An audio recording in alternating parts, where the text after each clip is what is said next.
विमल पोलो जुबा केसरी, हर पल मनाओ केसरी त्योहार। भाई साहब कहाँ से हैं? मैं यहीं लोकल ही हूँ सर, दिल्ली का ही रहने वाला हूँ। और आपके चैनल के माध्यम से मैं ये ज़रूर बताना चाहूँगा कि तरक्की हर बार होती है, हर सरकार अपनी तरफ से कोशिश करती है कि एक बेस्ट से बेस्ट करे, लेकिन कई सालों के बाद मैंने नरेंद्र मोदी जी में एक जुनून देखा है। 15 साल वो एज ए चीफ मिनिस्टर है गुजरात के, और 2014 से लेकर 2011 साल अभी उनको कंटिन्यूस हो गए हैं एज ए पीएम रहते हुए।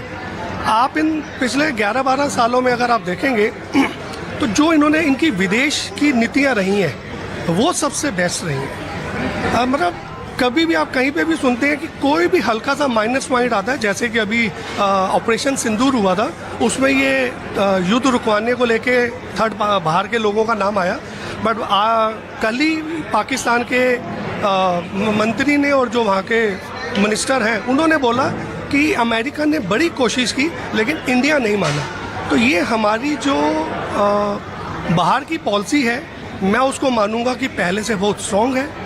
नो डाउट भारत जो है अपने आप में बहुत सक्षम है और बहुत निखरा है। पिछले 11-12 साल में बहुत सारी चीज़ें जो हुई हैं पिछले 11-12 साल में, चाहे वो एयरपोर्ट को लेके हो, चाहे वो एजुकेशन से हो, और चाहे वो सेना को लेके छूट देने को हो। लेकिन जो लोग विरोधी जो सरकार के कदमों की आलोचना करते हैं उनका ये कहना है कि सबसे ज़्यादा नुकसान अगर इतने वर्षों में मोदी जी के शासन में या इस सरकार के आने के बाद हुआ तो उसकी विदेश नीति ही विदेश मोर्चे पर हमारा नेपाल सबसे पड़ोसी मुल्क एक तरह से हमारे एकदम उसमें था। बांग्लादेश से हमारे संबंध बहुत अच्छे थे, मॉरिशस मालदीव से हमारे संबंध बहुत अच्छे थे। इसके अलावा अमेरिका के साथ जो तनातनी आप देख रहे हैं जो चल रही है टैरिफ को लेकर के। दूसरी बात, अगर आप कह रहे हैं कि पाकिस्तान, हाँ वो पाकिस्तान के मंत्री ने कहा है कि इंडिया ने तीसरे पक्ष को नहीं माना, उसकी बात को हम मानते हैं कि वो, लेकिन 40 बार राष्ट्रपति ट्रंप भी ये बात बोल चुके कि मैंने रुकवाया। और जिस तरीके से अंतर्राष्ट्रीय बिरादरी, अगर हमारी विदेश नीति के मोर्चे पर यह सवाल उठता है कि जब हम ऑपरेशन सिंदूर में थे तो एक तरह से युद्ध का माहौल बन चुका था, उस समय दुनिया के कितने मुल्क हमारे साथ ओपनली खड़े हुए। पाकिस्तान के साथ चाइना खड़ा हुआ, पाकिस्तान को तो टर्की ने मदद भी की। तमाम बातें इस तरह के लोग कहते हैं कि विदेश नीति सिर्फ विदेशों में जाना, वहाँ नारा लगवा देना या वहाँ पर हमारे अच्छे दोस्त कह देना इससे है, या जो जमीन पर दिखाई दे रहा है जो दोनों मुल्कों में जिस तरह की सियासत है। आप देखिए सर, मैं इस बारे में ये कहना चाहूँगा कि विपक्ष का ये कहना, चूँकि एक अच्छे लोकतंत्र के लिए एक मजबूत विपक्ष का होना बहुत ज़रूरी है। अगर उनकी कुछ सीटें आई हैं तो वो हमारे लोकतंत्र के लिए अच्छी हैं, लेकिन ये कह देना कि कुछ लोग हमारे साथ नहीं हैं, बट अब ये नहीं कह सकते कि कोई चाइना के साथ भी, उसके साथ पाकिस्तान के साथ खड़ा था। पाकिस्तान के साथ सिर्फ और सिर्फ एक चाइना ही हमेशा खड़ा होता है। दो ही है बस, टर्की का उसने वो इस्तेमाल किया, लेकिन जितने भी बाकी देश हैं किसी ने भी इंडिया के खिलाफ बिल्कुल ये नहीं बोला कि आपने उनको घर जाके क्यों मारा। ये सोचने वाली बात है।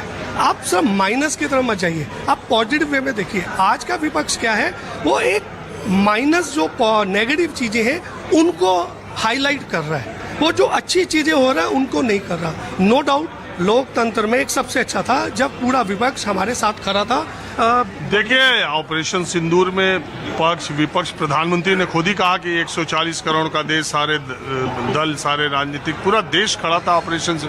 बात यह हुई कि जब पूरा देश इस मूड में आ चुका था कि अब ये अंजाम तक पहुंचना चाहिए, पहलगाम के दोषियों को सजा, तो जब ये, मैं इसी जगह बैठा था, वो भी इत्तेफाक है, मैं यहीं से कार्यक्रम कर रहा था उस दिन, तो उसके बाद जो ये सीज फायर हुआ और उसका ऐलान जो अमेरिका की तरफ से पहले हुआ, भारत से ऐलान करने से पहले, तब पूरे लोगों को लगा, और तभी से विपक्ष बोलना शुरू, उसके पहले नहीं, तब लोगों को लगना शुरू किया कि यार जब हम निर्णायक लड़ाई की तरफ बढ़ रहे थे तो हमने वहां पर क्यों रोक दिया। और ट्रंप लगातार ऐलान करने लगा। तो विपक्ष ऐसा तो है नहीं कि सत्ता पक्ष का गुणगान करेगा, उसको तो जब मिला उसने जो बात कही तो उसने सवाल पूछने शुरू किए। सर देखिए, एक कॉमन आदमी की तरह, चूंकि मैं किसी का भी सपोर्टर नहीं हूँ, मेरे लिए जो अच्छा करता है मैं उसको साथ देने की कोशिश करता हूँ। मेरा पॉलिटिक्स में कोई रुझान नहीं है, लेकिन यस, आप लोगों के ही चैनल के माध्यम से जो चीज़ समझ में आती है वो मुझे ये समझ में आती है कि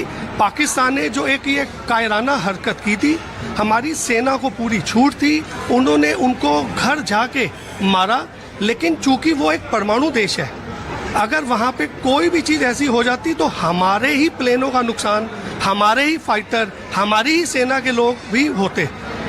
हमारा काम था उनको सबक सिखाना, जो कि हमारी सेना ने कुछ चंद मिनटों में ही वो सेना तो खैर हमारी उनको पूरे नेस्तनाबूद करने तक पहुंच जाती। भारतीय सेना के शौर्य और साहस की बात ये लगा। अब सवाल मेरा थोड़ा आज इस पर है, ये चुनाव आयोग पर राहुल गांधी जो रह रहे हैं कि हमलावर हो रहे हैं, इसको आम लोग कैसे देख रहे हैं? सर, मैं पिछले 40, मेरी उम्र इस समय 55 साल की हो गई है, तो 35 साल से तो मैं भी इलेक्शन में दे रहा हूँ। मैंने अपने दिल्ली के इलाके में, पूरे दिल्ली के इलाके हम लोग टीवी में देखते रहते हैं, सुनते रहते हैं, ऐसा वोट कैप्चर का या वोट को लेके ऐसा नहीं सुना। मतलब हमारे घर के भी 10-20 लोग हैं, सबके नाम आज भी है। किसी तरीके का हमने ये नहीं देखा कि किसी के नाम का कोई दूसरा बंदा जाके, और जब से ये वोट का जो नया सिस्टम चला है तो इसके अंदर कोई प्रॉब्लम नहीं है। चूंकि विपक्ष का बार बार ये कहना था कि ईवीएम जो है हैक हो जाती है, वो होती है, तो सुप्रीम कोर्ट ने इनको कई बार बुलाया है कि आप उसको प्रूव कीजिए। इलेक्शन कमीशन ने भी बोला, अब ईवीएम छोड़ दिया। अब जैसे जैसे टेक्नोलॉजी आ रही है, जैसे जैसे समय बढ़ रहा है, वैसे वैसे तरीके भी तो बदल। अब ईवीएम छोड़ दिया विपक्ष ने, अब वो डिलीशन और एडिशन पर आ गए। सर देखिए, चूंकि पिछले कई सालों से ईवीएम को लेके बहुत सारी चीजें आपने कवर की है, वो जब साबित नहीं हो पाई तो अब विपक्ष जो है वो चला गया है वोट चोरी के ऊपर। आप क्या करेंगे?